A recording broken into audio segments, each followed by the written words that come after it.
Élie était en rapport avec le trône, et par son intercession, il pouvait le mettre en mouvement et obtenir une action de sa part. Nous n'avons guère besoin de dire grand-chose pour souligner cet aspect-là de son ministère.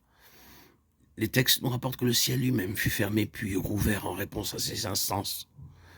C'est qu'aussi il connaissait la pensée de Dieu qui, depuis longtemps, avait menacé son peuple de ce jugement précis s'il se détournait de lui pour servir d'autres dieux. Deutéronome 11, 16, 17. Élie prend tellement fait et cause pour Dieu qu'il n'hésite pas devant l'idolâtrie persistante de ses compatriotes à solliciter de Dieu l'accomplissement du châtiment prédit. C'est parce qu'il avait pris nettement position, quoi qu'il dût lui en coûter, qu'il fit une telle expérience de la prière qui prévaut. À l'heure actuelle, il n'y a aucun ministère dont la nécessité s'impose avec autant d'urgence au sein du peuple de Dieu. Il n'y en a aucun non plus qui réclamera de ceux qui seront appelés à tel degré d'immolation. C'est pratiquement la fin, la mort pour tout ce qui nous est personnel. Mais c'est aussi compensation bénie, la voie libre pour les glorieuses initiatives du Saint-Esprit. Sur ce chemin, un Élie manie avec succès l'arme mentionnée dans Éphésiens 6, 18. Toutes sortes de prières et de supplications.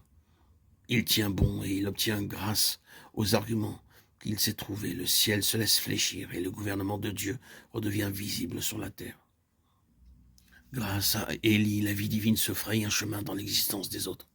La résurrection du fils de la veuve de Sarepta et le récit correspondant dans le ministère d'Élisée établissent péremptoirement un fait capital. C'est qu'Élie, aussi bien que son disciple, était en contact avec la source de la vie, dans une mesure inconnue à la généralité du peuple de Dieu.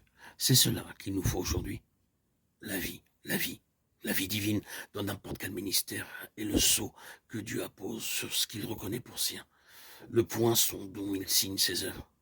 Car la vie véritable ne peut venir que de lui. Aucune activité religieuse, aucun enseignement, aucune profession de foi ne sont en eux-mêmes capables de l'engendrer. Et la vie, dans ce sens d'une attestation de Dieu sur un ministère terrestre, ne peut exister que là où quelqu'un se trouve en contact avec la source de la vie. Or, dans tout ce qui se passe aujourd'hui, pour une œuvre de Dieu, dans tout ce qui est censé se faire au nom du Seigneur, que voyons-nous? Une proportion considérable de cette activité religieuse porte l'empreinte non de la vie, mais de la mort. Les âmes peuvent recevoir une impulsion extérieure, mais ne trouvent pas ce renouveau personnel, cette plénitude qui nous rend indépendants spirituellement parlant. Quant à la puissance de délivrance qui devrait s'y déployer, la continuité des appels au secours montre bien qu'elle en est absente. Un Élie est en contact permanent avec le Dieu vivant, et la note dominante de son activité spirituelle, ce qui frappe et attire son entourage, c'est la vie.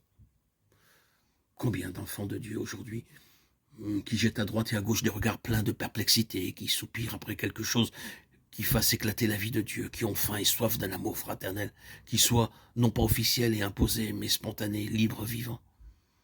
Il semble parfois que c'est en vain que toutes ces âmes crient à Dieu. Mais non, Dieu entend.